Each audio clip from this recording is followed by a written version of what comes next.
പ്രിയപ്പെട്ട പ്രേക്ഷകർക്ക് സ്വാഗതം. ഇത് ബ്ലാസ്റ്റേഴ്സ് സൂക്കർ. കേരള ബ്ലാസ്റ്റേഴ്സിന്റെ സൂപ്പർ താരമായ ബ്ലാസ്റ്റേഴ്സിന്റെ മൊറോക്കൻ താരമായ നോവ സദോയിക്ക് ബ്ലാസ്റ്റേഴ്സിന്റെ ആദ്യ മത്സരം നഷ്ടമാകുമെന്നുള്ള ധാരാളമായ റൂമറുകൾ ഉണ്ടായിരുന്നു. അതിൻ്റെ പ്രധാനപ്പെട്ട കാരണം എന്താണെന്ന് വെച്ചാൽ അദ്ദേഹം കഴിഞ്ഞ സീസണിൽ കളിച്ചത് FC ഗോവയ്ക്ക് വേണ്ടിയായിരുന്നു. FC ഗോവയ്ക്ക് വേണ്ടി അദ്ദേഹം സെമി ഫൈനൽ മത്സരം കളിച്ചപ്പോൾ അദ്ദേഹത്തിന് 2 യെല്ലോ കാർഡുകൾ ലഭിച്ചിരുന്നു. 2 യെല്ലോ കാർഡുകൾ സെമി ഫൈനൽ മത്സരത്തിൽ ലഭിച്ചാൽ തൊട്ടടുത്ത മത്സരം ആ താരത്തിന് സസ്പെൻഷൻ ആയിരിക്കും. എന്നാൽ അദ്ദേഹം അത് കഴിഞ്ഞ് ISL കളിക്കുന്ന മത്സരം അഥവാ കളിക്കാൻ പോകുന്ന മത്സരം ഇപ്പോൾ ബ്ലാസ്റ്റേഴ്സിന് വേണ്ടിയാണ്. അതും പഞ്ചാബ് FCക്കെതിരെ കൊച്ചിയിൽ വെച്ച് ഈ മാസം 15-ാം തീയതി. എന്നാൽ അദ്ദേഹത്തിന് ആ മത്സരം നഷ്ടമാകുമെന്നുള്ള ധാരാളമായ റൂമറുകൾ ഉണ്ടായിരുന്നു.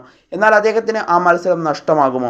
ഇതിൻ്റെ ഒരു അപ്ഡേറ്റ് ഇപ്പോൾ മാർക്കസ് മെർഗുലാവോ റിപ്പോർട്ട് ചെയ്യുന്നുണ്ട്. എന്തായാലും മാർക്കസ് മെർഗുലാവോ പറയുന്നത് ഇപ്രകാരമാണ്: നോവ സദോയി ആദ്യ മത്സരത്തിൽ കളിക്കും എന്നുള്ളതാണ് എനിക്കറിയാനായിട്ട് സാധിക്കുന്നത്.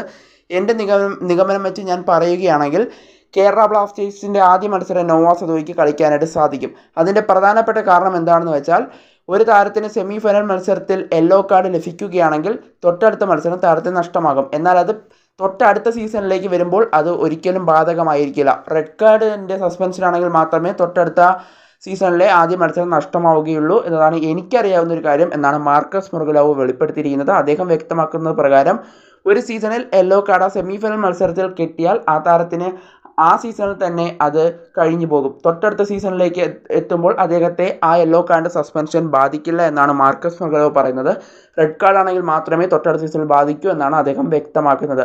എന്തായാലും മാർക്കസ് വെളിപ്പെടുത്തുന്ന പ്രകാരം നോവ സദോയി ബ്ലാസ്റ്റേഴ്സിന് വേണ്ടി ആദ്യ മത്സരം കളിക്കുമെന്നുള്ളതാണ്. ഇതിൽ എന്തെങ്കിലും മാറ്റമുണ്ടായാൽ അത് ഞാൻ നിങ്ങളിലേക്ക് ഉടൻ തന്നെ അപ്ഡേറ്റ് ചെയ്യുമെന്നും മാർക്കസ് വെളിപ്പെടുത്തിയിട്ടുണ്ട്. എന്തായാലും ഇത് ബ്ലാസ്റ്റേഴ്സ് ആരാധകർക്ക് ഒരു സന്തോഷം പകരുന്നൊരു കാര്യം തന്നെയാണ്.